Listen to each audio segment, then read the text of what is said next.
no growth is not inherent.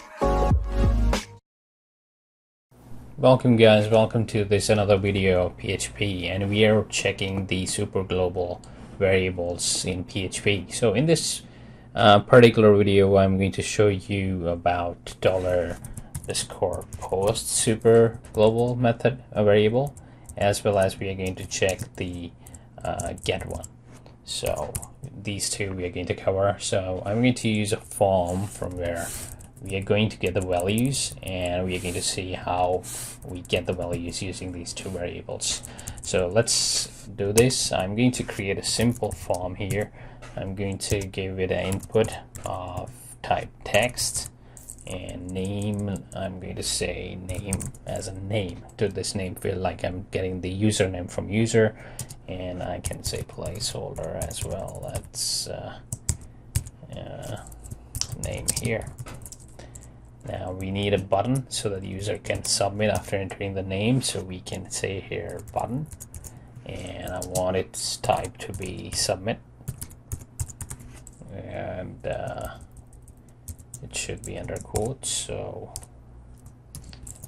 alright, submit. And yeah, now when we create a form, we need to define the method, what method you want to send the data using. So using get method or post method. So I say here method, and first we are going to check the get method, so I say get. Alright, so once we have this ready, we are going to see how we get the data. So at very first the page here, we get the name here and submit button. So if I put here any name, anything, and I submit it, the noticeable thing is we get in URL this name is and the value that we had.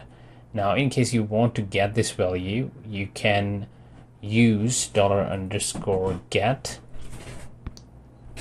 So what we do here is we simply say if is set. Now this is set is a function in PHP, so it checks if the variable is set, or in simple words, if the variable has some value.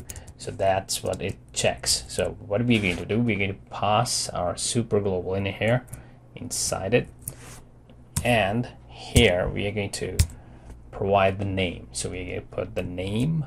So whatever name you provide here, you need to get here. I'm going to put there. Now after that, we are going to open curly braces.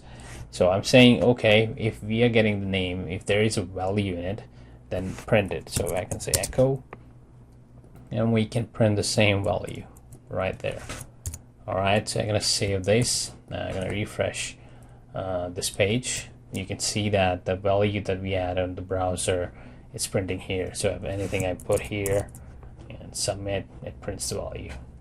Now this is how, when you be using form and using get method, you can get the data using superglobal $_get. Now let's say your form you use method post, because post is considered more safe form of transferring data, because if you see here in get method, we can see the data in URL. So in some scenarios it's totally fine, but in some scenarios you don't want to share your data, you don't want to show to the user, because this way user can see that name is this, and if any password is there, it's going to be here.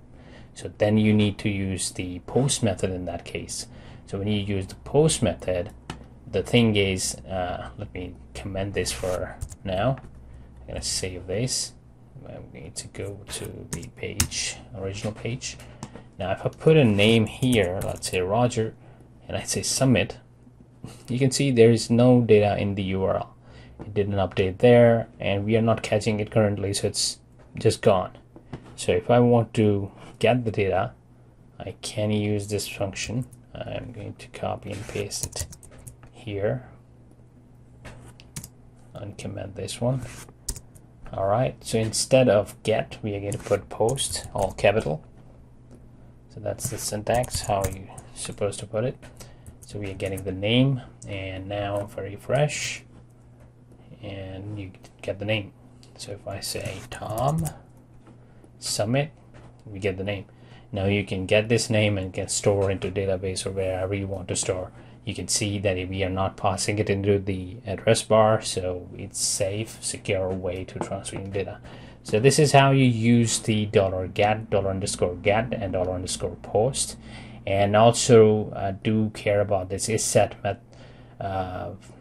function provided by the PHP, because it checks if the variable is set or not.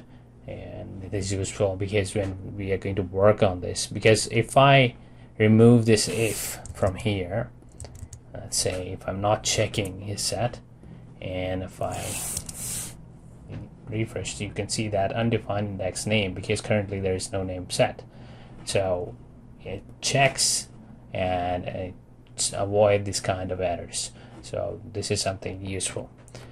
So we will explore more PHP in further videos. Hope you like this one. Do like the video and subscribe to the channel if you like it. See you in the next one. Thank you for watching. And our goal is not in her.